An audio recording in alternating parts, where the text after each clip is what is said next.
Hei, advokāte Dēroni, kur pazūd mana nauda? Raksti man solījums, bet realitātē tukša skaņa. Faili pazūd mapēs, bet honorārs jau skaitās. Nu pasaki, Dēroni, kur tavs taisnīgums slēpjas? Tu nāc kā glābēji, es visu nokārtošu, bet katru reizi, kad jautāju, tu tikai klusēt proti. Dodi vēl avansu, jo šoreiz būs citādi. Tikmēr mana lieta guļ, un kalendārs jau mirst kā ziema.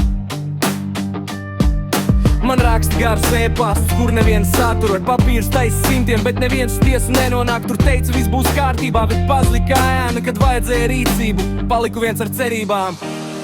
Hei, advokāte Dēroni, kur pazūd mana nauda? Raksti man solījumus, bet realitātē tukša skaņa. Faili pazūd mapēs, bet honorārs jau skaitās. Nu pasaki, Dēroni, kur tavs taisnīgums slēpjas? Es te saprotu vienu, ne viss, kas smaida glābi.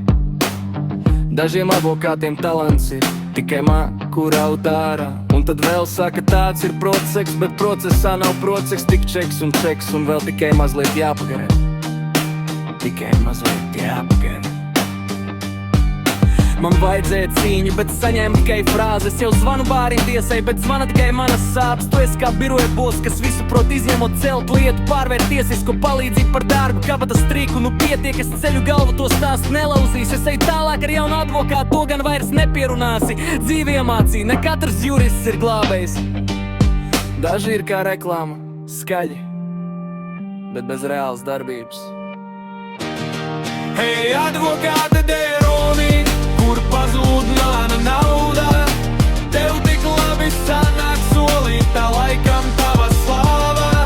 Bet es vairs nekrītu tīklā, kurā mani tik mēģini. Jo šī ir dziesma par tevi, par papīru karalieni.